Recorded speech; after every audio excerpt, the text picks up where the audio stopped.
भगवान कैसे दिखते हैं। एक समय की बात है, एक गांव में कहीं से एक बहुत बड़े विद्वान आए। विद्वान से मिलने गांव के सभी लोग एवं सभी धर्मों के गुरु आए।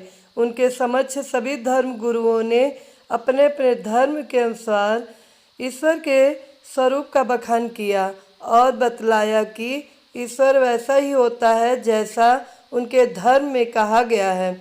बाकी के धर्म गलत बतला रहे हैं।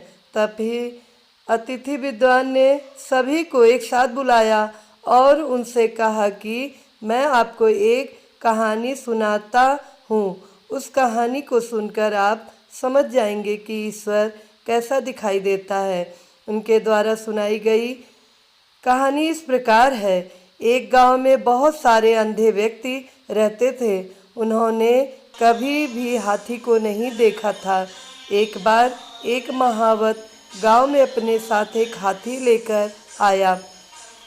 अब गांव में चारों तरफ हाथी के आने की चर्चा थी। अंधे व्यक्ति हाथी को देख नहीं सकते थे, किंतु वह उसे स्पर्श कर उसका अनुभव लेना चाहते थे। सबसे पहले सबसे बुजुर्ग अंधे व्यक्ति ने हाथी की पीठ पे हाथ लगाया और उसे हाथी दीवार की तरह महसूस हुआ। इसके पश्चात दूसरा अंधा व्यक्ति हाथी के पास आया और उसने हाथी के कानों को छुआ। उसे हाथी सूपे के समान प्रतीत हुआ। अब तीसरे अंधे व्यक्ति की बारी आई।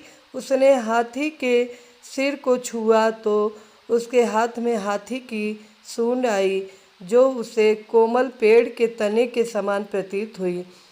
जब चौथे व्यक्ति ने हाथी को छुआ तो उसके हाथ में हाथी के पैर आए, जो उसे खंभे के समान महसूस हुए।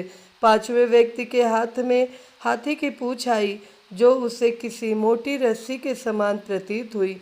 हाथी को छूने के बाद सभी अंधे व्यक्ति अपनी जगह वापस आ गए और एक दूसरे से अपना अनुभव साझा करने लगे। पहला व्यक्ति बोला, भाई हाथी तो दीवार की तरह होता है।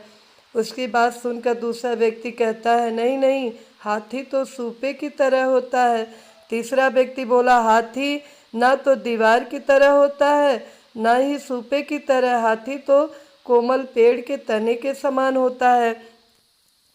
तीसरे व्यक्ति की बात सुनकर चौथा व्यक्ति बोला, नहीं नहीं, तुम सब गलत बोल रहे हो, हाथी तो खंभे के समान होता है। अंत में पांचवा व्यक्ति कहता है, आप लोगों को कुछ भी नहीं मालूम, हाथी तो एक मोटी रस्सी के जैसा होता है। इस तरह उन पांचों व्यक्तियों में आपस में बहस होने लगते हैं। सभी को लगता है कि वही सही है, बाकी सब गलत है। उन सब की बहस ने आपसी झगड़े का रूप ले लिया। तभी वहाँ से एक विद्वान व्यक्ति गुजर रहा था। उसने सभी अंधों से उनके झगड़े का कारण पूछा। सभी अंधों ने अपने अपने कारण बताए। तब बुद्धिमान व्यक्ति बोला, आप सभी अपनी अपनी जगह सही हैं, क्योंकि आपने हाथी को जितना स्पर्श करके महसूस किया, आप केवल उतना ही जानते हैं। हाथी तो इससे कई बड़ा है। जिसने जो स्पर्श किया, अपने अनुभव से वह वही बतला रहा है और वह सत्य भी है। ठीक है, इसी तरह ईश्वर भी होता है। वह इतना विशाल होता है कि उसे समझ पाना किसी भी इंसान अथवा धर्म के बस की बात नहीं है। सभी धर्म ईश्वर के बारे में जो बतलाते हैं वह अपनी अपनी जगह सही है, किंतु पूर्ण नहीं है।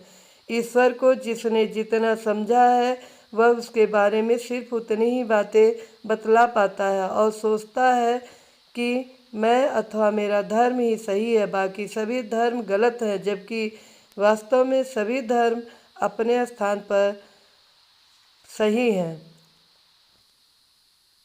शिक्षा। भगवान कैसे दिखाई देते हैं। कहानी से हमें शिक्षा मिलती है कि सभी धर्म अपनी अपनी जगह पर सही हैं, किंतु भगवान के नाम पर लड़ना गलत है। मित्रों, आप सबको कहानी कैसी लगी? पसंद आई तो लाइक कीजिएगा, कमेंट कीजिएगा, सब्सक्राइब कीजिएगा। जय श्री राम।